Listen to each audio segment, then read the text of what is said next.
بسم الله الرحمن الرحیم.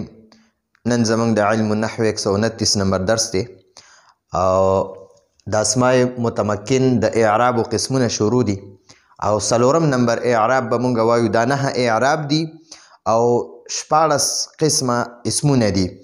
نو د دې نه مخکې 15 قسمه اسمونه وشو: مفرد منصرف صحیح، مفرد منصرف جاری مجرا صحیح، او جمع مکسر، او دغې نه پس بیا جمع مؤنث سالم وشوه، او بیا غیر منصرف اسما. د دې 15 قسمونو اسماء اعراب بیان شو. نن د شپږم قسم چې دې ته وایي اسماء سته.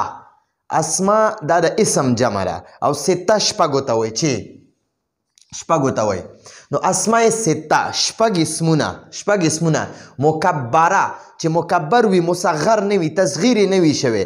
لکه اوس ګورئ دا قلم دی، قلم، نو دا قلم مکبر دی او د ده چې زه تصغیر وکړم چې ورکوټی قلم، نو هغې ته بیا قلم وایي. اوس رجل سړي ته وایي رجل، نو دا رجلون چې دی دا مکبر دی. او زه ویم چې ورکوټی سړی رجیل، نو دا رجیل اوس مصغر شو، د دې تصغیر شو، نو دغه ته بیا مصغر وایي. نو چې مکبر وي، چې تصغیر نه وي شوی، ټیک شوه. او ورکوټوالي یا د حقارت معنی پکې وي، یا د تعظیم معنی، د احترام هغه معنی هغه پکې نه وي، بس صرف مکبر وي، بس چې څنګه جوړ شوی وي مقر لفظ وي. نو اسماء سته شپږ اسما مکبره، چې مکبر وي، موحده وي، چې واحد وي، تثنیه او جمع نه وي، واحد وي، تثنیه او جمع نه وي، ټیک شوه. چې یای متکلم نه علاوه، چې یای متکلم نه علاوه بل اسم طرف ته مضاف وي. یا متکلم نه ګوره دا 14 دا 14 ضمایر دي، 14 ضمایر دي: هو هما هم، ها هما هن، کا کما کم، کی کما کن، یا او نا، ٹھیک شو. نو یا چې ده کنه د واحد متکلم صیغه ده، واحد متکلم صیغه ده. نو دا یا چې ده کنه د یا ته به نه مضاف کې، د یا د پاره به نه مضاف کې، د یا نه علاوه چې دا نور څونه ضمایر دي د ټولو طرف ته مضاف کوه. دا شپږ اسمونو کې هر یو اسم. نو که یا ته مضاف کو، نو بیا به حالت رفعی کې مقه یو شکل کې وي، حالت نسبی کې به هغه شکل کې وي، حالت جری کې به هغه شکل کې وي. هغه مخکې را روان دی انشاءالله، هغې ته بیا تقدیري وایي. نو چې یای متکلم نه علاوه، چې یای متکلم ته به نه مضاف کې، د یای متکلم نه علاوه چې بل هر قسم اسم د پاره مضاف شي، نو په حالت رفعی کې به، حالت رفعی کې به اعراب څنګه وي؟ واو سره به وي. حالت رفعی کې به اعراب واو سره وي، او حالت نسبی کې به اعراب الف سره وي، او حالت جری کې به اعراب یا سره وي. ٹھیک شو جی. ګورئ اسماء سته مکبره موحده، اسماء سته مکبره موحده، اسماء سته مکبره موحده، چې د یای متکلم نه علاوه بل هر یو اسم طرف ته مضاف وي. هر یو اسم ته مضاف وي، خو یای متکلم ته به نه مضاف کې، ٹھیک شو. نو یای متکلم نه علاوه چې هر یو اسم ته مضاف وي، نو په حالت رفعی کې به اعراب څنګه وي؟ اعراب به واو سره وي، لفظي اعراب به وي. دې نه مخکې مونږه حرکتي اعراب ویلو، او اوس لا لفظي اعراب د شپږو اسمونو کې، صرف د شپږو اسمونو کې لفظي اعراب دي. نو دې ته حرفي اعراب وایي. اعراب دوه قسمه دي، یا به حرکتي وي یا به حرفي وي. نو دا حرفي اعراب دي. نو حالت رفعی کې به اعراب واو سره وي، او حالت نسبی کې به الف سره وي، او حالت جری کې به یا سره وي. لکه ګوره جی حالت رفعی کې به څنګه وي؟ هغه شپږ اسما دا دي. یو ابون دی، نو اب پلار ته وایي. نو یو واحد دی، نو دلته کې وایي چې موحده وي، موحده، موحده معنی چې واحد وي. نو ابون پلار ته وایي. اخون یو ورور وایي، یو ورور ته وایي. حمون، حمون دا د ښځه نه ده، ښځه د ښځې چې کوم د خاوند طرف نه رشته داران وي هغې ته وایي. خو مشهوره دا ده چې د ښځې لیور وي که نه، د خاوند رور، د ښځې د خاوند رور ته هغې ته حمون وایي، حمون وایي. نو دا حمون وګورئ دا واحد دی. حنون، حنون دا شرمګاه ته وایي، که هغه د نارینه وي که د زنانه وي. او فمون، فمون خولې ته وایي، خوله، خوله دا موږ چې پیار سره خورو یا خبرې کوو، دغه خولې ته فمون وایي. او ذو مالین معنی ده مال والا، ذو معنی ده والا، او مال معنی ده مال والا، ٹھیک شوه. نو ګورئ دا ابون یو شو، اخون دوه شو، حمون درې شو، حنون څلور شو، فمون 15 شو، ذو مالین شپږ شو. نو دا شپږ قسمونه اسمونه دي، 1 2 3 4 5 6.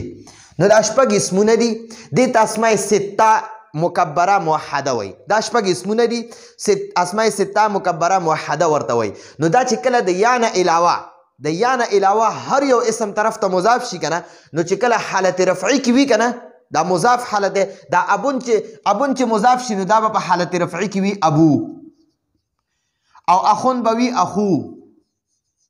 اخو حمون بوي حمو حنون بوي حنو دو حالت رفعی کې بوي جاء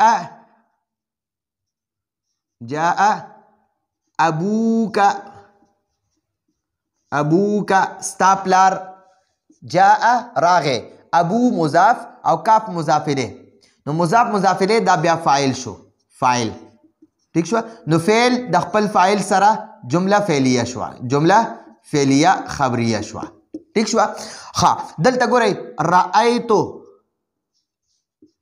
رأیتو دا فعل شو اباکا نو ګورئ حالت رفعی کی دا واو اعراب دی ٹھیک شو او رأیتو اباکا ابا کی دا الف اعراب دی اباکا ستا پلار نو ګورئ دی کی دا الف اعراب دی ٹھیک شو نو رأیتو دا فعل او دا تو ضمیر پکې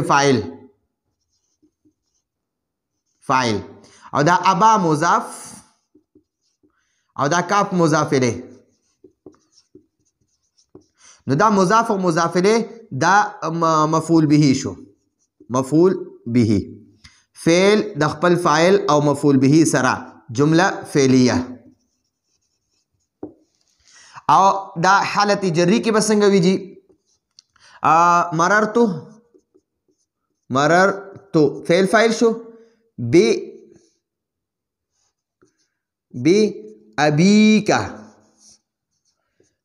ابیکا نو دا ابی کې دا یا ساکن دا یا ٹھیک شو نو دا مررتو فعل فاعل شو فعل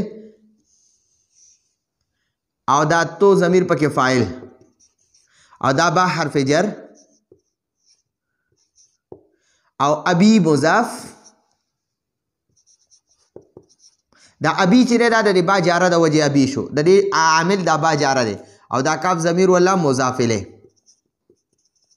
مضاف او مضاف الیه دا مجرور شو دا حرف جر او مجرور دا متعلق شو دا فعل متعلق شو د دې مررتو فعل متعلق شو نو فعل د خپل فاعل او متعلق سره جمله فعلیه شو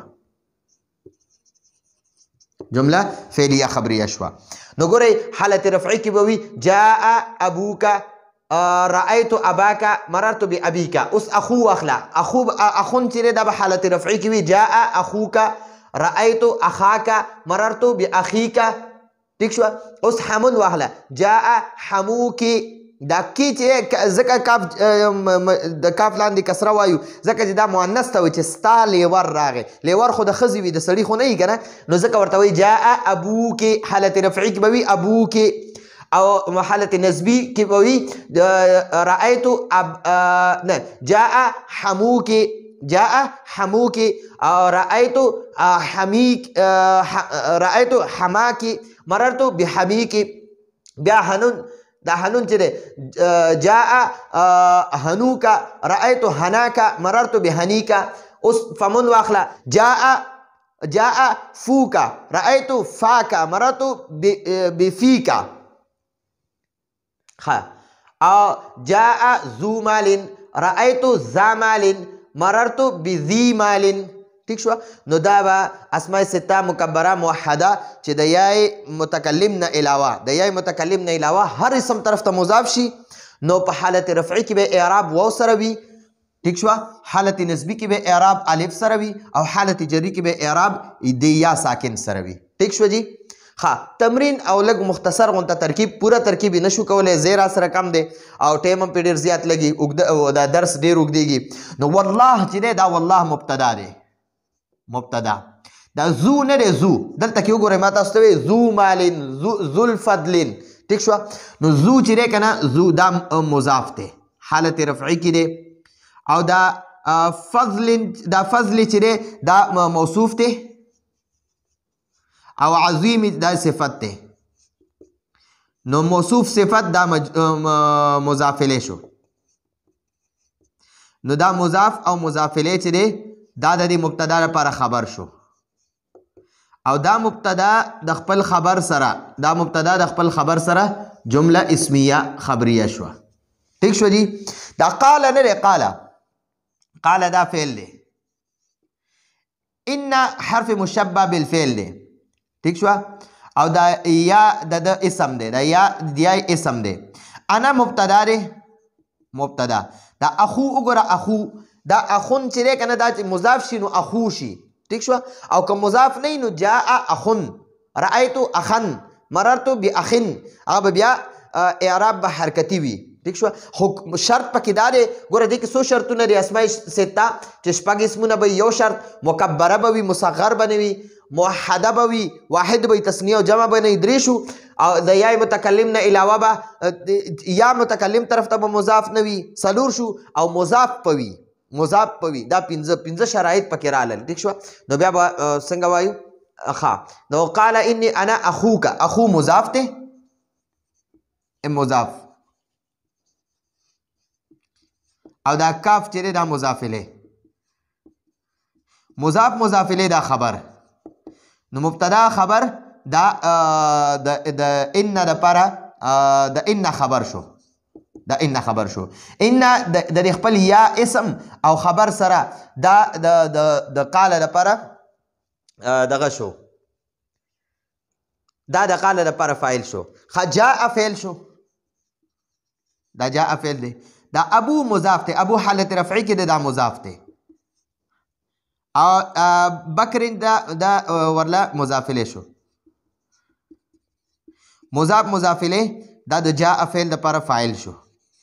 جاء فعل د خپل فاعل سره جمله فعلیه خبریه. ان حرف مشبه بالفعل، ان حرف مشبه بالفعل. ٹھیک شو.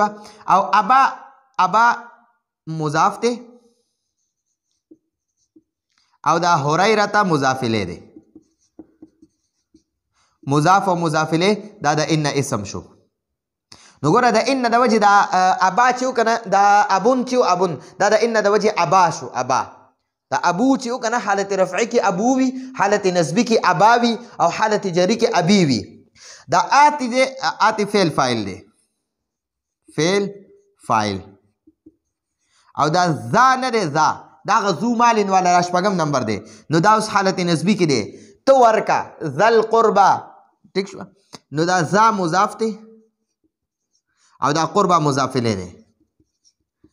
نو دا مضاف او مضاف الیه دا د فعل فاعل د لپاره مفعول به شو، مفعول به. ان حرف مشبه بالفعل د دې ان د وجه دا اخون چې دا اخا شو، اخا دا اخو سو اخا شو. اخا حالت نسبی ته وړېدو، حالت نسبی کې اخا وی الف سره وی. نو دا به اخا مضاف ته او دا کاف مضاف الیه. مضاف او مضاف الیه دا د دې ان لپاره اسم شو، دا ان اسم شو، دا دې ان اسم شو. دا قد جاء بیا ورله دا جمله چې ده دا د لپاره بیا د دې ان لپاره خبر شو. ان دا حرف مشبه بالفعل. دا ابا چې دا مضاف شو، ابا مضاف. او دا نام مضاف الیه، مضاف و مضاف الیه دا د ان اسم شو. خجی دا و فوق دا مضاف دی. دا کل چې دی ته مضاف الیه مضاف وی. او دا ذی نه دی دا بیا د علم د لپاره مضاف دی. او دا علم علیم دا موصوف صفت چې دا مضاف الیه شو. دا مضاف الیه دا بیا د کل د لپاره مضاف الیه شو. بیا دا کل مضاف الیه دا کل مضاف او دا مضاف الیه دا بیا د فوق د لپاره مضاف الیه شو. دا فوق چې دی دا د خپل مضاف الیه سره دا بیا د خپل مضاف الیه سره ملاو شي، د بل د لپاره یعنی یو جز جوړ شي. عن چې دی دا حرف جر دی او د وجه دا ابو چې دی ابو دا ابي شو. دا عن د وجه دا ابو څه شو؟ ابي شو. نو دا ابي مضاف ته حالت جری کې دی، د دې عن د وجې نه. او هریره مضاف الیه دی، مضاف الیه. نو دا مضاف او مضاف الیه دا د عن دپاره مجرور شو. ښه جي دا قاله نه دی، قاله دا فعل دی او دا لام جاره، لام حرف جر. او ابي چې دی ابو، دا ابو چې دا د لام جاره د وجې ابي شو، ابي مضاف او دا ها ضمیر ولا مضاف الیه. نو دا مضاف مضاف الیه دا د حرف جر دپاره مجرور شو. دا قاله دا فعل دی، ابو مضاف او دا بکرین مضاف الیه. دا مضاف مضاف الیه دا د فعل دپاره فاعل شو. نو فاعل همیشه حالت رفعی کی وي. نو دا ابون اخون همون حنون فمون ذو مالین دی په حالت رفعی کی ابو وي، حالت نسبی کی اباوی، حالت جری کی ابی وي. نو دا اوس حالت رفعی کی دی، فاعل همیشه حالت رفعی کی وي. نو فعل د خپل فاعل سره جمله فعلیه خبریه شو.